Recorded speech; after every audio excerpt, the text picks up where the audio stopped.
갈라디아서 1장입니다. 갈라디아서 1장 1절 말씀 5절까지 말씀을 한 절씩 교독하겠습니다.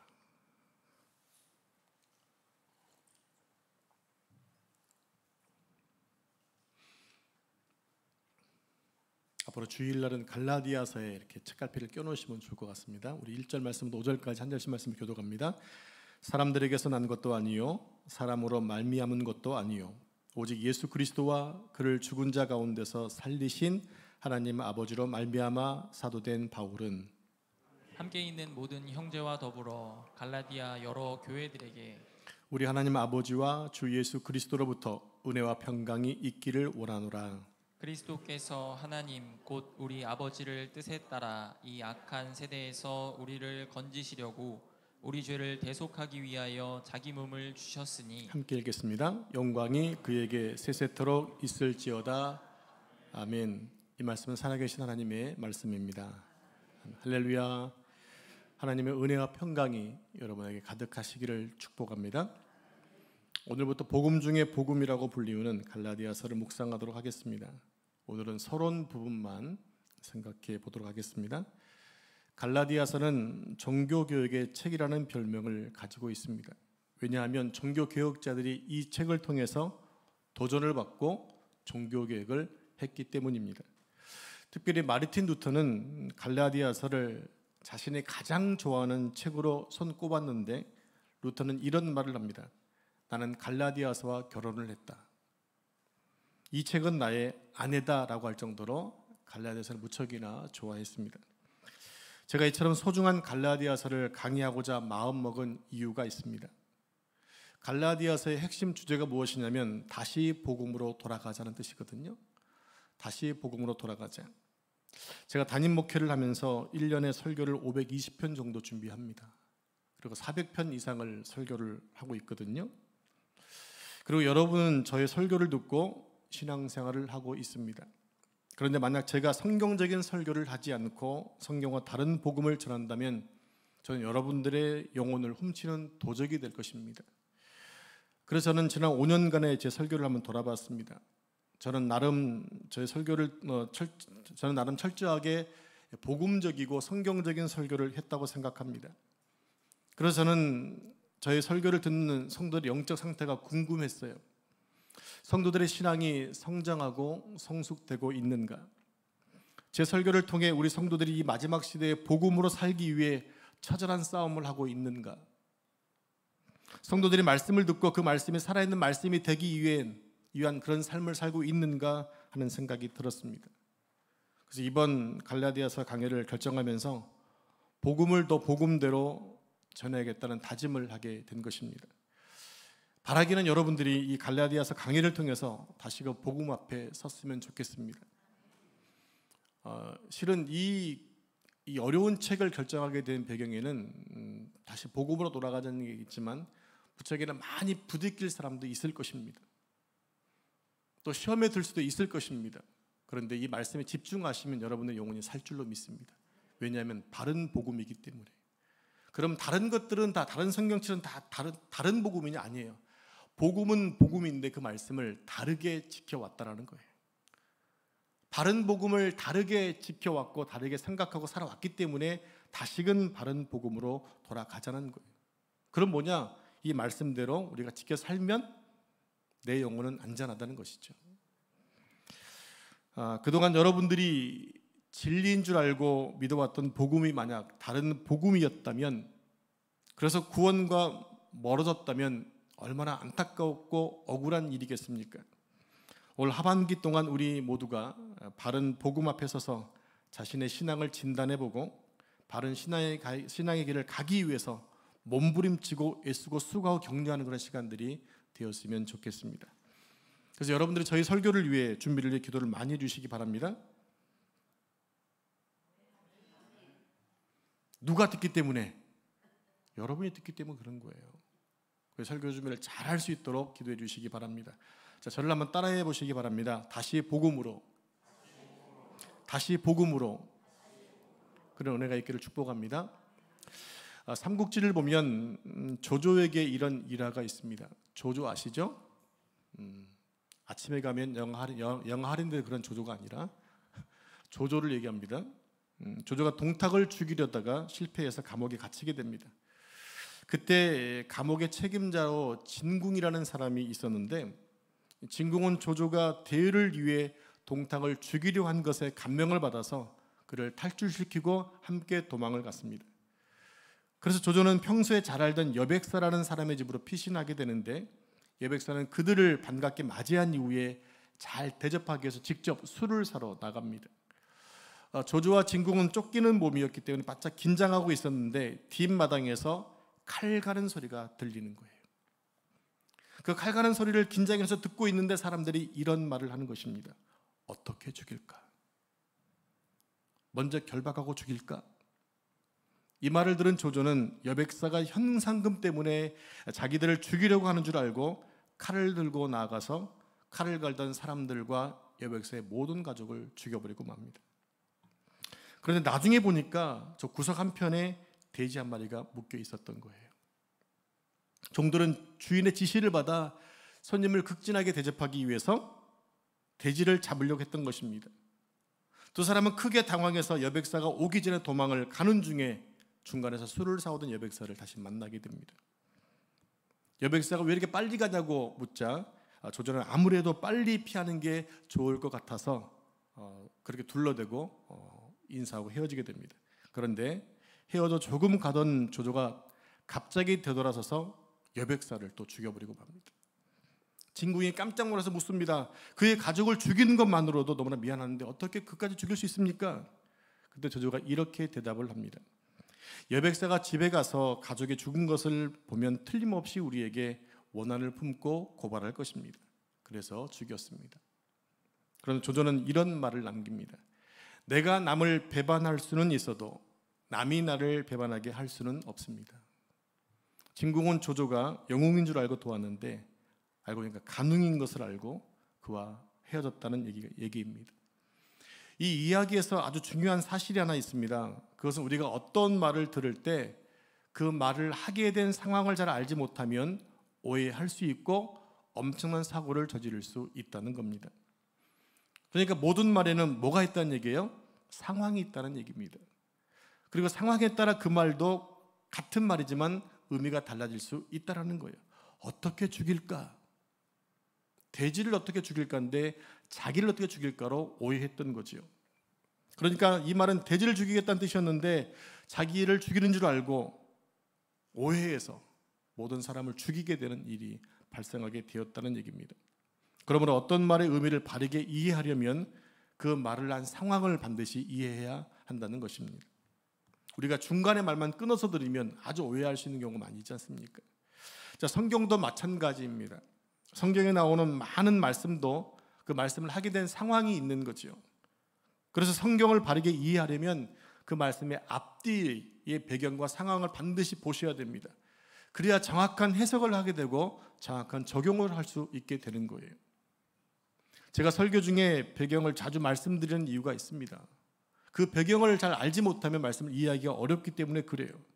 만일 배경을 무시하고 그냥 내 생각대로 읽으면 성경은 반드시 오해할 수가 있게 된다는 얘기입니다. 그러니까 똑같은 성경을 보고서도 많은 해석하는 이유가 거기에 있는 거예요. 앞뒤 구절을 보지 않기 때문에 그렇다는 얘기입니다. 자, 간단한 예를 들어보겠습니다. 하나님은 시내산에서 이스라엘에게 십계명을 주셨습니다. 그리고 계명을 따라 살면 복을 받고 계명을 어기면 저주를 받는다고 말씀했습니다. 그럼 하나님께서 십계명을 주신 상황이 어떤 상황이었나요? 하나님께서 이스라엘을 애굽에서 구해내신 이후에 십계명을 주셨나요? 아니면 십계명을 주고 그것을 지키면 구원하겠다고 하셨나요? 먼저 구원하신 다음에 십계명을 주셨습니다. 그렇다면 이스라엘은 십계명을 지킴으로써 구원을 받는 겁니까? 아니면 구원받았기 때문에 십계명을 지키는 겁니까? 네, 당연히 구원을 받았기 때문에 십계명을 지키는 것입니다. 이것은 우리가 십계명을 지킴으로써 구원받는 것이 아니라는 사실을 알려주고 있어요. 그러니까 십계명을 지켜야 구원받는다 얘기하면 틀리다라는 거예요. 그게 다른 복음이라는 거예요. 우리에서 어떻게 할 수 있습니까? 십계명에 주어진 상황을 보시면 된다는 얘기입니다. 하나님은 십계명을 주시기 전에 먼저 이스라엘을 구원하셨어요. 그럼 하나님이 왜 이스라엘을 구원하신 것일까? 두 가지 이유가 있죠. 하나는 하나님의 약속 때문이었어요. 신약과 구약은 다 약속의 책이잖아요. 하나님이 약속을 하시고 약속을 신실하게 지켜가시거든요. 하나님은 아브라함의 후손을 애굽에서 구원하시겠다고 약속해 주시거든요. 우리 함께 창세기 15장 13절 14절 한 절씩 교도하겠습니다. 여호와께서 아브라함에게 이르시되 너는 반드시 알라 내 자손이 이방에서 객이 되어 그들을 섬기겠고 그들은 400년 동안 내 자손을 괴롭히리니 그들이 섬기는 나라를 내가 징벌할지며 그 후에 내 자손이 큰 재물을 이끌고 나오리라. 네, 이 말씀을 약속하신 하나님은 그 약속을 지키시기 위해서 400년 후에 이스라엘을 구원해 내신 것입니다. 두 번째는 뭐냐? 하나님의 사랑 때문이었어요. 신명기 7장 8절 말씀 같이 합독합니다. 시작. 여호와께서 다만 너희를 사랑하심으로 말미암아 또는 너희의 조상들에게 하신 맹세를 지키려 하심으로 말미암아 자기의 권능의 손으로 너희를 인도하여 내시되 너희를 그 종 되었던 집에서 애굽 왕 바로의 손에서 속량하셨나니. 아멘. 이렇게 이스라엘은 하나님의 약속과 사랑 때문에 구원을 받게 되었다라는 것입니다. 자기들의 힘으로 구원받은 게 아니에요. 자기들의 힘으로 애굽을 탈출하는 것이 아니었습니다. 오직 하나님의 은혜로 구원을 받게 됩니다. 그러므로 백성들은 계명을 지킴으로써 구원을 받으려고 해서는 안 되는 거예요. 그렇다고 해서 구원을 받고도 하나님의 계명을 지키지 않겠다는 것도 어리석은 일입니다. 왜냐하면 하나님은 이스라엘을 먼저 구원해 내시고 당신의 백성으로 삼으신 이후에 계명을 주시고 계명을 지키면 복을 받겠다고 말씀하셨거든요. 그러니까 우리는 계명을 잘 지켜서 구원받는 것이 아니라 하나님 은혜를 받고 복을 받기 위해서 계명을 지킨다라는 거지요. 그럼 우리는 성경을 읽을 때 그 말씀이 어떤 상황에서 하신 말씀인지를 정확히 알고 읽어야 합니다. 그래야 하나님의 뜻을 바르게 실행할 수가 있게 되는 거죠. 자, 우리가 오늘부터 갈라디아서를 묵상하게 될 때는 마찬가지입니다. 갈라디아서는 믿음을 매우 강조합니다. 반면에 인간의 행위를 철저하게 부정을 해요. 이해하시겠나요? 갈라디아서는 믿음을 강조하는데 인간의 행위는 부정한다. 그러나 우리가 이것을 보고 바른 삶이 필요하지 않다고 생각해서는 안 된다는 거예요. 갈라디아서는 결코 그런 의미로 쓰여진 책이 아니기 때문입니다. 갈라디아서는 당시의 갈라디아 교회의 상황 때문에 인간의 행위를 무시하고 은혜를 강조한 것이지 결코 인간의 행동이 중요하지 않다는 것이 아니라는 얘기입니다. 도리어 갈라디아서 5장 6장에 보면 성도의 바른 삶을 아주 강력하게 주장하고 있거든요. 인간의 행위 중에는 믿음에 방해되는 행위가 있고 믿음에 꼭 필요한 행위가 있기도 합니다. 그러므로 우리는 믿음에 방해가 되는 행위는 거부하고 믿음에 필요한 행위는 강조해야 합니다. 그래야 바르게 믿고 바르게 신앙생활을 할 수 있기 때문에 그런 것입니다. 자, 이것을 잘 가르쳐주는 책이 갈라디아서입니다. 자, 갈라디아서는 예수님을 바르게 믿는 게 어떤 것인지를 잘 가르쳐주고 있습니다. 또한 믿음에 방해되는 행위는 거부하고 믿음에 유익한 행동을 하도록 가르쳐주고 있습니다. 그래서 갈라디아서를 통해 바른 신앙과 바른 믿음의 생활을 사는데 큰 도움을 얻게 된다는 거죠. 그러면 갈라디아서를 바로 이해하기 위해서는 갈라디아서 쓰여진 배경을 공부를 해야 되는 거예요. 자, 이제 갈라디아 배경을 제가 말씀드리겠습니다. 갈라디아는 지금의 튀르키예 지역입니다. 여러분 지도를 보시면 오른쪽 편에 파란색 부분 보이시죠? 갈라디아라고 써 있습니다. 자, 그 밑에 보면 몇 군데의 사도 바울이 1차 전도여행 때 함께해서 교회를 세웠던 장소가 나와요. 이고니온, 그 밑에 더베, 그 밑에 루스드라가 나옵니다. 이 세 지역의 교회가 세워졌고 또 다른 곳의 교회가 세워졌어요. 그러니까 갈라디아는 넓은 지역입니다. 한 곳에 한 교회가 아니라 저 넓은 지역이에요. 그 넓은 지역에 있는 교회들을 향해 편지를 쓴 것이 갈라디아서라는 것입니다. 이해하시겠죠? 갈라디아서는 한 곳의 교회가 보낸 것이 아니라 갈라디아 전체에 있는 교회들에게 보낸 편지다라는 것입니다. 바울은 갈라디아 교회 성도들에게 예수 그리스도의 복음을 정확히 가르쳤습니다. 복음의 핵심, 오직 의인은 믿음으로 말미암아 산다는 것입니다. 자, 이 말씀이 신약에 세 군데가 나와요. 로마서에 나오고 갈라디아서 나오고 또 한 군데 히브리서에 나와요. 이게 이신칭이에요. 의인은 믿음으로 말미암아 산다. 그래서 갈라디아 사람들은 복음을 믿고 바울을 극진히 사랑하고 존경했습니다. 자신들에게 진리를 가르쳐 줬기 때문에 사랑하고 존경했던 거예요. 이들이 바울을 얼마나 존경하고 사랑했는지 마치 천사를 대하듯이 대해주었다. 또 하나 자신들의 눈이라도 빼줄 만큼 사랑했다라고 성경은 기록합니다. 왜냐하면 바울의 눈이 약했거든요. 내가 대신 체인지해 줄게 할 정도로 바울을 사랑했다고 하는 거예요. 자, 갈라디아서 4장 14절 15절 말씀 한 절씩 교독하겠습니다. 너희를 시험하는 것이 내 육체에 있으되 이것을 너희가 업신여기지도 아니하며 버리지도 아니하고 오직 나를 하나님의 천사와 같이 또는 그리스도 예수와 같이 영접하였도다. 너희의 복이 지금 어디 있느냐? 내가 너희에게 증언하노니 너희가 할 수만 있었더라면 너희의 눈이라도 빼어 나에게 주었으리라. 아멘. 이만큼 갈라디아 교회가 사도 바울을 사랑했다고 하는 것입니다. 여러분, 사랑하는 남자친구를 위해서 눈을 빼줄 수 있어요? 사랑하는 아내를 위해서 눈을 빼줄 수 있으십니까? 그만큼 사랑했다라는 거예요. 나는 힘들지만. 갈라디아 교회는 바울이 전한 복음을 잘 받았습니다. 또 복음을 잘 믿었습니다. 그런데 문제가 생겼습니다. 바울이 없는 사이에 갈라디아 교회에 유대에 살고 있던 거짓 교사들이 갈라디아 교회를 방문해서 잘못된 복음을 가르치기 시작합니다. 그들이 가르치는 거짓 복음은 이런 것입니다. 예수님을 믿는 것은 참 좋은데 그것만으로는 부족하다라는 거예요. 온전한 구원을 얻으려면 할례도 받아야 되고 율법도 지켜야 한다. 구원을 받으려면 최소한의 인간의 선한 행위도 있어야 한다라고 가르치는 거예요. 오직 의인은 믿음으로 얼마 산다는 말씀과는 정반대되는 거 아닙니까? 그 구원을 알겠는데 완전하지 않아. 그러려면 내 행위도 필요해. 선한 행위, 할례도 받아야 되고 율법도 지켜야 돼. 여러분, 그럴듯해 보이지 않습니까? 여러분 생각은 어떠십니까? 우리가 구원을 받은 것에는 믿음 외에 우리의 행위도 있어야 한다고 생각되지 않습니까? 어떻게 은혜가, 어떻게 그것이 구원이 공짜입니까? 공짜면, 한국 사람은 공짜면 뭐 모두 마신다고 하잖아요. 이런 공짜를 얻는데 여러분들 그냥 완전하다 생각하시나요? 그들의 말은 언뜻 듣기에는 아주 그럴듯해 보였습니다. 그래서 많은 갈라디아 교회 성도들이 그들의 말에 공감했던 거예요. 그러면 그렇지, 어떻게 믿기만 한다고 구원을 얻겠어? 완전한 구원을 얻으려면 우리도 뭔가 해야 되지 않겠어?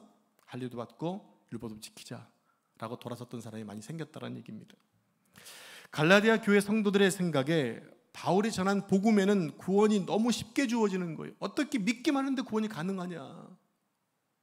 이거 양심이 있지, 어떻게 그것만 가능하냐? 그리고 그런 구원에는 완전해 보이지 않았던 거예요. 오히려 완전한 구원에는 할례도 받고 율법을 지키는 것이 맞는 것 같아요. 그래서 거짓 선지자들의 말을 듣게 되었던 것입니다. 성도 여러분, 구원은요, 믿음으로만 맞습니다.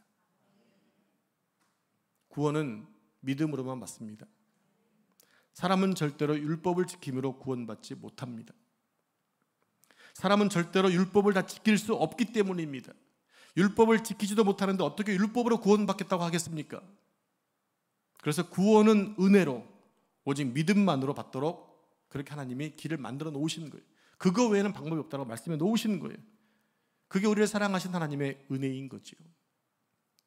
그러면 우리는 왜 구원받은 후에 율법을 지켜야 하는 것일까요? 여러분들 율법을 지키고 계시나요? 안 지키시나요? 율법을 이제 바꾸겠습니다. 말씀으로. 여러분, 예수님 믿은 이후에 말씀을 지켜 삽니까? 안 지켜 삽니까? 왜 지켜 살려고 애쓰냐는 거예요. 구원 받았는데. 자, 이 부분에 대한 문제를 신경 써야 하는 얘기입니다. 우리가 율법을 지키려고 하는 것은 믿음으로 구원을 받았기 때문에 지키려고 하는 거예요. 여러분, 구원을 받았다는 것은요, 우리가 하나님의 백성이 되었다는 것입니다. 구원을 받았다는 것은 우리의 신분이 바뀐 것을 말합니다. 그 바뀐 신분으로 살기 위해서 율법을 지키는 거예요. 그게 하나님의 법이고 하나님의 나라이기 때문에. 하나님의 은혜로 구원을 받은 사람은 하나님의 뜻대로 살고 싶어지는 거죠. 우리 청년들은 잘 모를 수 있겠지만 결혼하신 분들은요, 사랑하는 사람 만나는 다음부터 누구의 마음에 들려고 했습니까? 상대방의 마음에 들려고 애를 쓰는 거예요. 왜? 내가 그 사람을 사랑하니까. 우리가 하나님을 믿고 구원받고 나니까 하나님 말씀대로 지켜 살고 싶은 생각이 드는 거예요. 그래서 말씀을 지켜 살려고 힘쓰고 있는 거지요. 하나님의 백성답게 살기 위해서 말씀에 순종하려고 노력하는 것입니다. 성도 여러분, 믿음으로 받는 구원은 절대로 부족하지 않습니다. 믿음이 구원의 유일한 길이고 유일한 방법이기 때문입니다. 그거 아니고서는 하나님은 더 이상 어떤 길을 만들어 놓지 않으셨어요. 주님의 구원하심에 우리 어떤 의로운 행위를 더할 수 없다는 겁니다. 만일 믿음으로만 구원을 얻지 못한다면 예수님의 십자가는 완전한 구원의 길이 아닌 거지요. 이것은 예수님이 완전한 구원을 이루지 못했다는 것을 반증합니다. 그 말은 예수님은 구원의 기초만 닦으셨고 거기 우리가 무엇인가 해야만 완성되는 것으로 생각하게 둔다는 겁니다. 이것이 바로 갈라디아 교회에 들어왔던 거짓 선지자들의 주장이었어요. 다른 복음이었습니다. 무슨 얘기입니까? 다른 복음이 뭡니까? 믿음으로만 구원받는 것이 아니라 우리 행위도 해야만 받는 게 구원이야. 이게 다른 복음이라는 거예요. 거짓 교사들은 예수님의 십자가와 또 부활에 인간의 할례와 율법의 행위를 더해야만 완전한 구원이 이루어진다고 가르쳤습니다. 이렇게 생각해 보겠습니다. 어느 고아원에 한 선한 부부가 방문해서 한 아이를 선택해서 양자로 삼았습니다. 그러면 그 아이는 새 부모를 따라 새 가정으로 옮겨가게 됐죠. 그때부터 선택받은 아이는 자신을 데려간 새 부모의 자녀로 살게 되는 거예요. 새 부모가 아이에게 피아노를 가르치기 시작했습니다. 그래서 아이가 피아노 학원에서 열심히 피아노를 배웁니다. 그런데 만약 아이가 피아노를 잘 치지 못하면 자녀가 아닌 것입니까? 아이는 그것과 전혀 상관없이 피아노를 잘 치고 못치고 상관없이 그 부모의 자녀라는 거예요. 피아노는 자녀가 되었기 때문에 배우는 것이지 자녀가 되기 위해 피아노를 배우는 것이 아니라는 겁니다. 그렇다고 아이가 피아노를 배우는 게 나쁜 것입니까? 아니요, 아이에게는 축복인 거예요. 한편 고아원에 있는 아이들은 친구가 좋은 집에 양자로 간 것이 부러웠습니다. 자기들도 다 그런 집에 가고 싶은 거예요. 그러던 중에 친구가 피아노를 배운다는 소식을 알게 됩니다. 그래서 고아원 친구들이 열심히 피아노를 배운다고 해서 좋은 집에 양자가 될 수 있느냐라는 거예요. 아니죠. 아이들이 양자가 될 수 있는 길은 오직 새 부모가 와서 자신을 불러주는 것 외에는 없다는 얘기죠. 고아원 아이들이 아무리 열심히 피아노를 배우고 아무리 공부를 잘하고 아무리 정의로운 행실을 한다 해도 좋은 가정의 자녀가 될 수 있는 것이 아니에요. 다만 좋은 부모가 와서 그를 양자로 불러서 데리고 가는 것 외에는 방법이 없다는 겁니다. 우리가 예수님을 믿는 것도 마찬가지라는 거예요. 우리가 구원을 받는 것은 하나님이 예수님을 통해 우리를 구원해 주신다는 사실을 믿는 것입니다. 구원은 오직 예수님을 믿음으로 받기 때문입니다. 우리가 예배하고 기도하고 정직하게 사는 것은 구원을 받았기 때문에 하는 것이지 구원받기 위한 조건이 아니라는 것입니다. 믿음으로 받는 구원이 부족해서 인간의 행위가 필요한 것이 아니라는 거예요. 도리어 그 인간의 행위들이 구원을 받는 방법이 될 수 있고, 사람들은요 1% 가졌다 1% 때문에 99%를 이길 수 있는 것이 사람의 마음이에요. 겨우 조금 해놓고 얼마나 티를 냅니까? 하나님은 그 모든 것을 미연에 방지하기 위해서 전혀 0.01% 인간의 어떤 행위를 기대하지 않으셨어요. 오직 100%를 주시는 거예요. 100%를. 그럼 우리가 구원받았음에도 왜 말씀을 따라 사는 것일까요? 제가 계속 반복하고 있는 것이 있죠? 바로 하나님의 자녀가 되었기 때문입니다. 하나님의 자녀는 하나님의 자녀답게 살아야 합니다. 인정하십니까? 은혜를 받았으면 은혜 받은 대로 사는 것은 너무나 당연한 일입니다. 신분이 바뀌었으면 바뀐 신분대로 사는 것이 너무나 당연한 일입니다. 그러니까 우리가 구원받은 후에 구원받은 백성답게 바르고 정직하게 사는 것이 절대로 고역이 아니라 축복이라는 거예요. 성도 여러분, 범죄한 인간이 하나님의 자녀가 되는 것은 최고의 축복이 아닌가요? 그 구원하시면 오직 예수님을 믿는 것 외에는 방법이 없다는 것입니다. 그 방법이 없는 게 너무나 감사해요. 왜냐하면 누군가는 그 방법을 못할 수도 있잖아요. 나에게 어떤 방법을 주시지 않는 게 너무 감사해요. 하나님의 은혜로만 구원시켜 주셨기 때문에. 여러분, 이 사실을 확실하게 믿으시기를 축원합니다. 여러분은 모두 구원 받으셨습니까? 다시 한번 여쭙겠습니다. 여러분 구원 받으셨습니까? 왜냐하면 입으로 시인하여 구원에 이른다라고 하고 있거든요. 제가 지금 여러분께 여쭙고 있는 거 아닙니까? 여러분 구원의 확신을 묻는 거예요. 근데 여전히 에이 또 귀찮게 묻네 라고 할 것이 아니라 확증해서 선포하셔야 되는 거예요. 그게 내가 구원받은 것에는 선포이기 때문에 그런 것입니다. 다시 한번 여쭙겠습니다. 여러분 구원 받으셨습니까? 그러면 그 구원을 어떻게 받으셨습니까? 하나님의 은혜를 말미암아 믿음으로 구원을 받았습니다. 이 사실을 절대로 망각하지 마시기 바랍니다. 까먹지 마시기 바랍니다. 그리고 그 구원에는 나의 의로움이 단 1%도 들어있지 않습니다. 만약 1%라도 섞여 있다면 여러분은 구원받은 것이 아닙니다. 그래서 여러분들 말씀대로 산 것에 대해서 자랑하시면 안 되는 거예요. 무엇이든 한 것에 대해서 자랑하시면 안 되는 거예요. 구원과 상관없는 문제이기 때문에. 그리고 반대로 내가 무엇을 잘못하면 상실되는 구원을 받은 것이 아니에요. 무엇인가 부족하면 상실되는 구원은 우리 주님이 주신 구원이 아니라는 거예요.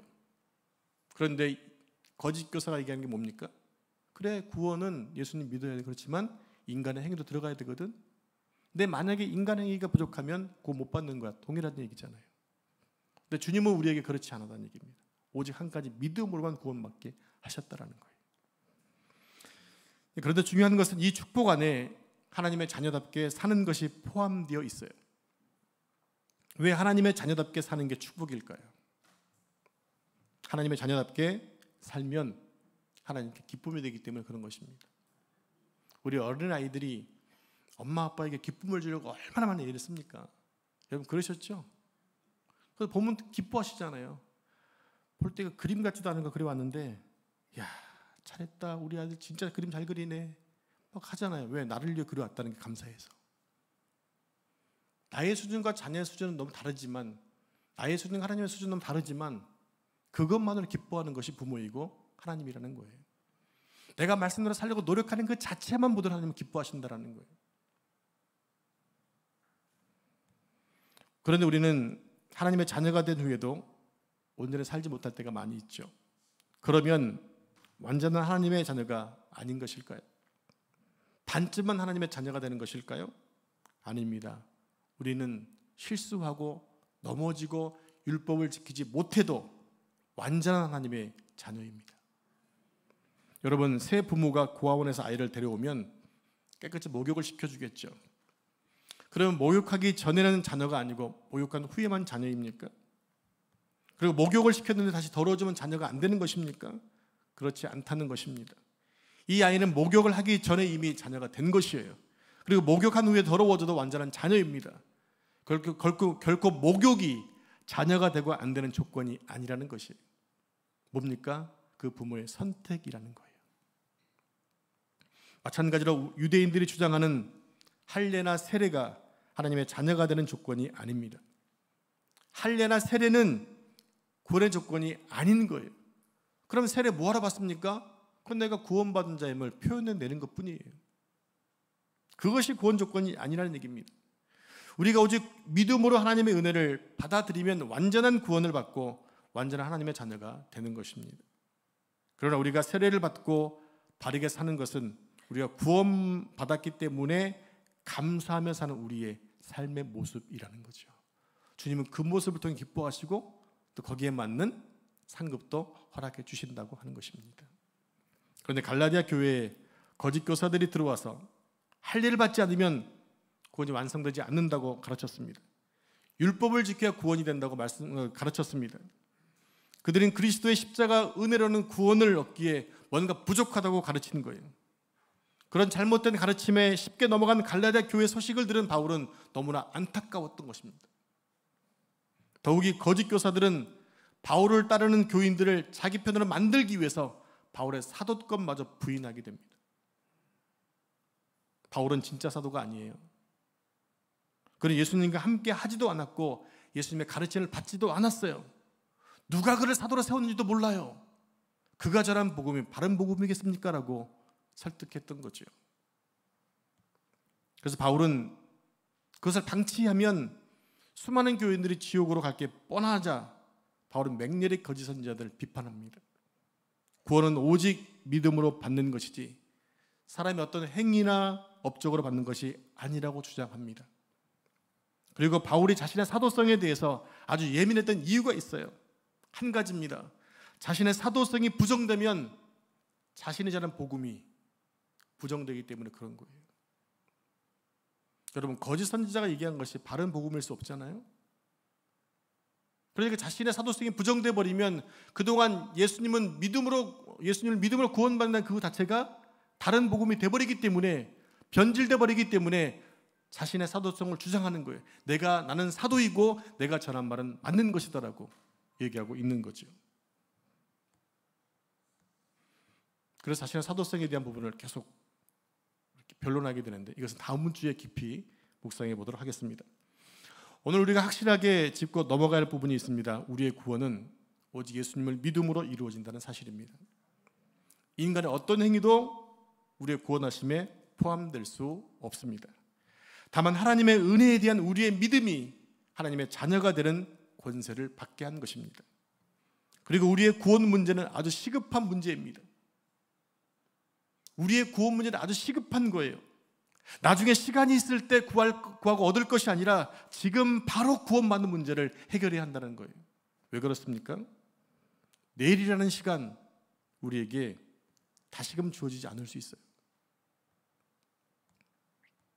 지금 온 나라가 장마로 인해서 지금 많은 인사사고가 나고 있지 않습니까? 홍수로 인해 인근에 있는 지하철에 물이 갑자기 쳐들어와서 수십 명의 사람이 고립되었습니다. 그것도 아침 출근하는 시간이었습니다. 오늘 아침에 구조할 때가 나선 보도에 의하면 5명이 이미 숨졌다고 보도가 나왔어요. 그런 위태함이, 위급함이 우리에게 당장 오지 않으리란 보장을 할 수 있습니까? 내일을 내가 모르는데 지금 우리의 구원에 대한 확인 작업이 필요하다는 것이. 다시 한번 여러분께 질문하겠습니다. 여러분은 예수님의 은혜로 구원받았습니까? 확증하십니까? 지금 당장 내가 죽는다 하더라도 천국 들어갈 자신이 있으십니까? 네, 그런 확신이 필요합니다. 지식이 아니에요. 하나님의 은혜를 받는 믿음으로 고백된 것입니다. 그 고백이 참된 고백인 줄 믿습니다. 바라기는 갈라디아서는 진정한 복음이 무엇인지를 우리에게 교훈해 줍니다. 한 주 한 주 말씀을 통해서 은혜를 나눌 텐데 그 말씀을 통해 여러분의 신앙을 계속 점검해 봤으면 좋겠어요. 그래서 여러분의 신앙이 온전한 복음 위에 굳건히 세워질 수 있는 은혜가 있기를 축복합니다. 기도하겠습니다. 하나님 감사합니다. 우리에게 복음을 주셔서 또 예수 그리스도를 통해 구원받는 은혜를 허락하신 것을 감사합니다. 그 구원은 나의 행위와 어떤 의로움이 아니라 오직 하나님의 은혜로 받은 믿음에 있음을 알게 하시니 감사합니다. 이 시간 주 앞에 자신의 믿음으로 고백한 구원의 확신을 잊지 않게 해주시고, 어떠한 상황이 있든지 간에 이 사실이 흐려지거나 망각되지 않도록 지켜주시기를 기도합니다. 구원의 확신을 가지고 하나님의 사람으로 말씀을 지켜 살 수 있도록 도와주옵소서.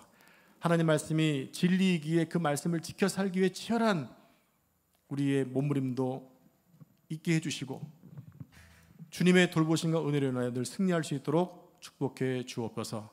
이 모든 말씀 우리의 구원자 되신 예수님의 이름으로 간절히 기도합니다.